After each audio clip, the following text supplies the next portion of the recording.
اگر یک همسر از همسر خودش مراقبت خوب میکنه، هر لحظه در فکری از او است، مثلا ناراحت باشه از او پرسان میکنه چرا ناراحت هستی، چه چیزی باعث شده که تو را ناراحت ساخته، یا مثلا خسته است از او پرسان میکنه چه چیزی خسته است که تو را خسته کرده، چی باعث شده که تو خسته شدی.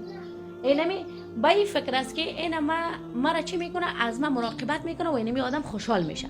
فقط یعنی دو زوجه که با هم دیگه زندگی میکنه تنها مراقبت از پول، از غذا، از لباس نیست که برای تو باید لباس بیاره، برای تو باید غذای خوب بیاره، برای تو باید خانه خوب قشنگ بخره.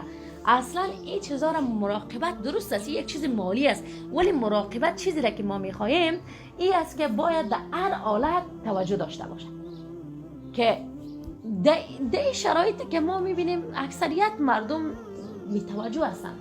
چرا این شکایت هایی هست که بار بار از خواهرها میشنیم، از خود برادرها میشنیم، میگه که همسرای ما بی‌توجه است، مراقبت خوب نمیکنه.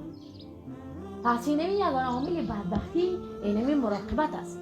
وقتی که توجه به یک چیز نشد خراب میشه. فرض بکنین یک گل را در خانه میارین نگهداری میکنین، یک درخت را میشونین، اگر ایره شما آب نتین، شما کود نزنین، شما درست او را همیشه برش نرسین، بررسی نکنین، او خشک میشه، از بین میره. همین قسم یک زن هم که در خانه است نیاز داره که شوهرش باید به او مراقب او باشه، از او مراقبت بکنه. همین قسم یک مردم که در بیرون 24 ساعت در کار بیرون است و خسته میشه، ناراحت میشه، به خانه میاد، نیاز داره که خانمش بشینه در کنارش با یک گلاس چای قصه بکنه، امروز لحظه خوش بگذرانه.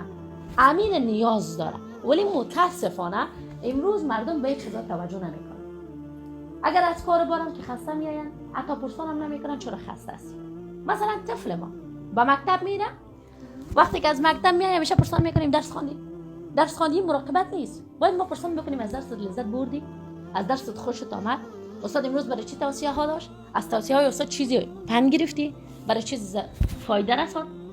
این رو باید ما پرسان بکنیم، نه که تهدید بکنیم که حالا تو چی خواندی، چرا یاد نگرفتی، بزن یک سری دیگه هم داریش مکم که تو امروز رفتی درس میدی، هر روز میری هیچ چیز رو یاد نمیگیری. نه، هر طفل که در خانه میآید یک مادر موظف است که باید پرسان بکنه که فرزندی عزیزم، دختر قندم یا بچه یکم چی کردی امروز، از درس لذت بردی، درست برات خوش گذشت، آیا اخلاق استاد با تو خوب است، از استادت راضی هستی، صنفت تبدیل بکنم راضی نیستی، مدرسه تو رو تبدیل بکنم، مکتب تو رو تبدیل بکنم راضی نیستی. اینی رو میگم مراقبت. عمو طفلم خوشحال میشه که ببین پدرم مادرم برای من چقدر توجه داره. اگر میخواستم مرد که داخل خانه بیا فکرش دی باشه که حالا نان غذای شب پخته کردی، چای است در خانه، یا است این مراقبت نمیشه.